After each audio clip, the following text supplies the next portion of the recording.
one of the largest inventories of guaranteed and tax advantage products in the country and serves a nationwide network of financial professionals. Call 1-800-290-7226 or email thequest@brokersalliance.com. And remember, when you need financial guidance, call Brokers Alliance.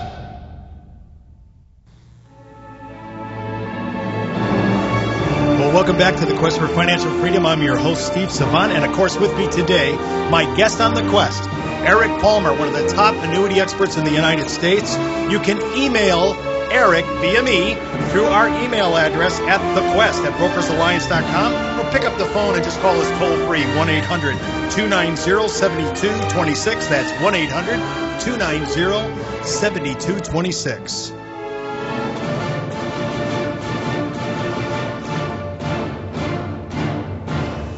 Talking about ownership issues with annuities, Eric, and it really matters. When a person buys an annuity, we have three basic parts to it. We have an annuitant, the person whose life the annuity is placed on. We have the owner, which could be the same person, and we also have a beneficiary. I have to say, in my almost 30 years in the business, about a third of every annuity I've ever seen come across my desk.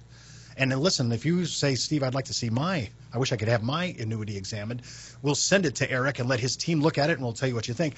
But third of all the annuities that we deal with are really going to cause a problem and not the original intent. For example, and then I'll let you speak to it, I saw a man, a husband, who he was the annuitant, policies on his life. His wife was the owner, and I'm sure he did it just so that she would be in control when he died. But their children were the beneficiaries. At death of the annuitant, the husband dies, and all the money goes to the beneficiaries of the children, and mother gets saddled with one thing only, the taxable event. Talk a little bit about this, because we see this all the time. There's 20-plus scenarios that we usually would see in terms of the combination of who's owner, who's annuitant, who's beneficiary. Very often, like you said, we come across scenarios that it's set up incorrectly. One of the most common I find is that we actually have an estate plan or a trust owning the annuity. So there's a lot of scenarios like that. You can have artificial entities own these. You can have it, but I certainly wouldn't recommend it, because what happens is you're transferring that tax to the wrong individuals. At the end of the day, you have to ask, who do I want to pay taxes?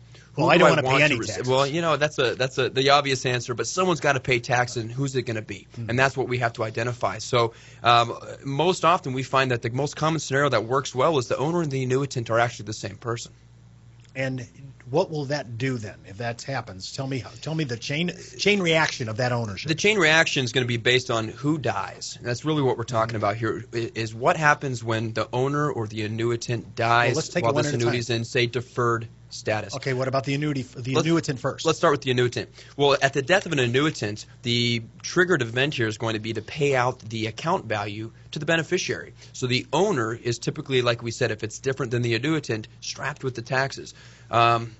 The owner death is a little bit different scenario, and we see in the industry right now most of the products are moving towards an owner-driven status, meaning that they're products that require the owner to kind of control things, if you will. So in the past, there's been two kinds. Absolutely. Annuitant-driven and ownership-driven, but you see the whole market moving towards ownership. Is that an advantage for the client, though? It absolutely is, because if the owner passes away, then the annuitant is still there to receive payments at their option. And it also doesn't automatically transfer to beneficiaries in some instances. Does that mean automatically it doesn't cause a taxable event either? Right. We have a chance to make a choice. If the annuitant dies on an owner-driven contract, then the owner also has the option of becoming annuitant themselves or assigning a new annuitant. So I think that it offers more options. And still without a taxable event? Without a taxable event occurring right off the bat. It allows us to decide what's the best move now at this time. And you know what? I ask this question to clients all the time, and to the advisors we work with, do you know the health status of your client? Mm-hmm. What kind of timeline are we working on? Because we don't know what the taxes are going to be 15 years from now. They change quite often, as we can tell. Oh, yeah. So we want to really look at what type of contract's most appropriate and what are the goals. Who do we want to stick the taxes with? Well, that is a good question. I mean, mom and dad, especially if they're living on limited income, is the first person I don't want them to pay taxes. And especially if you're out there and you're a World War II and Korean veteran, I salute you, the greatest generation that ever lived. And the last thing I want to do is saddle you with another tax. Absolutely. So I'm hoping to push it down to the next generation. Any unused proceeds from those annuities, usually the children, grandchildren, whoever. That's who we want to look at. But an interesting point that you bring up, because I think people actually try to let ownership issues of annuities for entities like a trust. I think that they think they're escaping something, or they're somehow kind of going around the IRS. Right. Well, one of the most important things about trust ownership is that you lose the deferral status of your annuity. So the whole point of the annuity, remember from the very beginning, is tax deferral. Whoa. So if an entity owns an annuity, the government says no more deferral, taxable in the year, every year that interest is due, comes due, or whatever it's invested in. Exactly right. So then we're losing the whole purpose behind the tax deferral in the first place. Do most people that you see that are into trusts and other artificial entities, do they know this going in? Some do, some don't. That's why we always say, contact us. Let's talk about it. Let's discuss the ownership and the annuitant and the beneficiary arrangement. Now, the good way that we come across quite often is to make the beneficiary actually that trust, because in those cases what we're trying to do is control the distribution, manage the distribution of that asset. So it makes sense in some scenarios to use a trust as the beneficiary, but we have to keep in mind there's consequences for everything that we do, no matter what the investment is. Well, you're free to do what you want in America, but you're not free from the consequences. Exactly right. Okay. Well, listen, I want to move a little bit and talk a bit about annuity gains and annuity losses. Over the last couple of years, I mean, even though other contracts like variable annuities have taken somewhat of a big hit, I guess that would be an understatement. Right. But we've also had other contracts, some index, and a lot of our lockdown market value. We're going to talk about all this week. They actually made money. They have gain to it. And a lot of the boomers, my generation, and of course the World War II and Korean veterans that are in front of us, are already looking at, what am I going to do with this money? I had gain in it. I don't want to pay taxes. I guess I'll just roll it over in a 1035 exchange. But if I have gain in my annuity under the new Pension Protection Act of 2006, I can actually exchange my annuity in a 1035 exchange, which the IRS allows this free exchange. And as long as the annuity is compliant, and there's not that many out there, so it's just anybody tells you, you have to call us again if you want to know which ones are. If they're compliant, you're able to take that money with a new annuity that has an LTC rider, a long-term care provision in it, and when you exercise the long-term care benefit, you don't pay taxes on that annuity. That's outrageous.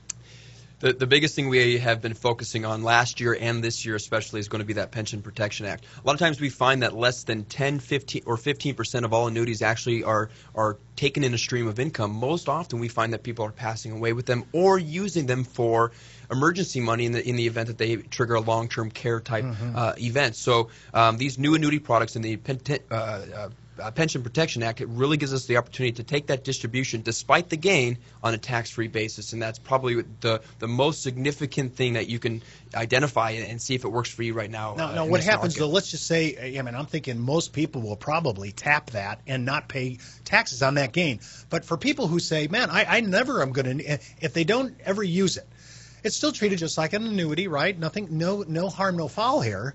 It's just that it will be taxable if they take any money out for their own income. They still have access to it, which is one of the debates. We'll be getting into this in another show. Right. One of the debates of why should I do a long-term care contract standalone policy, because if I don't use it, I lose all those premiums, all those contributions I paid into it. But in this case, if I don't use it, it still works like the annuity. Exactly. There's three things that can happen. You're going to have a long-term care event where you're going to need the income to pay for your nursing home or your at-home care. You're going to take your annuity and turn it into a stream of income, and you're going to live off of it, or you're going to pass away before you get around to any of those things. So what we want to do is identify what products work best in all three scenarios, and I think these new annuity long-term care type products, those combinations, are going to effectively cover all those bases. We can turn it into a stream of income. We can take the tax advantage if we have a long-term care event through the Pension Protection Act, or if we pass away and we have our ownership and our annuitant and our beneficiary identified correctly, we're going to pass that on without any surrender charge, and we'll talk about taxes at that point. Okay. Well, we're going to have to settle up sooner or later, but we're deferring, delaying, and if we use it for LTC, maybe not paying at all. Exactly. It's great.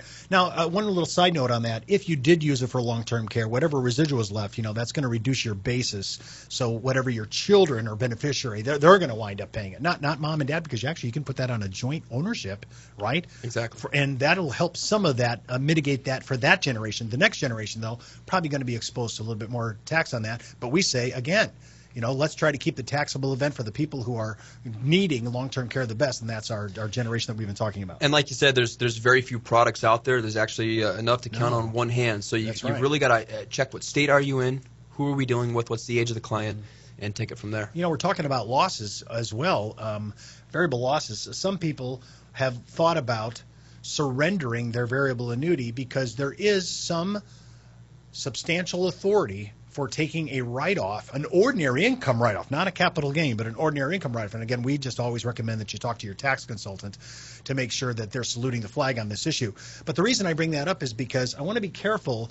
If you do take the loss, be careful that if you had a guaranteed income benefit rider on your contract, you may have part of your pension. If you surrender it, you lose all that. So you want to be sure. You have to weigh this out, whether you're going to take the loss or not. Absolutely. The most important part about what you're talking about there is contract value versus income values or death benefit guarantees. The contract value is the real money that we're dealing with here. And any loss on a variable annuity especially, there's an opportunity to get a write-off on those losses, and that write-off can include the surrender or an existing surrender on that contract. So we take a look at those very closely because the fixed world, the fixed annuity world, which means you have a floor, you're protected from downside risk. They may also provide those very same income benefits, and we might be able to recover that side of the equation for you if it works out for the client. Yeah, if it's a good deal. But remember, we want to protect the pension issue. That's most of all. The income's the most important. And we don't have too much time left, but when I think about qualified plans, this is the big gripe. A lot of people say, why are we putting an annuity in a qualified plan? Is there really a legit reason? And it can't be rate anymore, so that's off the table. Right. I think of a qualified plan like an empty file folder on your computer. You got to fill it with something. And so there's always an investment made inside that qualified plan. It might be mutual funds. It might be an annuity. Where's the annuities placed inside a qualified plan? I think it comes down to the guarantees. We're already in a tax-deferred type scenario with qualified money, but when you're using an annuity, you're giving your client the edge with guarantees, the protection from downside risk, from the bottom falling out. If you work 30 years, you save up $100,000, you want to have at least $100,000 when you retire, right? Yeah. And that's what the annuity is trying to do, is we're trying to protect that loss and provide substantial guarantees. Right now you can find guarantees in annuity contracts, especially if we're looking at income basis, of 5 to 6%. That's hard to find in any other investment today. Well, when I think about qualified plans, I always want to make sure that I'm using annuities for the best possible idea. And that's why I think you got to really look at this. We'll be talking about all this tomorrow. I can tell you right then. I want to thank Eric for being on our show, our sponsor, Brokers Alliance, and America, where anyone can go on a quest for financial freedom. Fantastic. Quest for Financial Freedom is brought to you by Brokers Alliance, the premier provider of guaranteed and tax advantage products to a nationwide network of financial professionals. Need financial guidance? Call Brokers Alliance. You can request an email link of this webcast at our email address, thequest@brokersalliance.com, or call us 1-800-290-7226. That's 800-290-7226.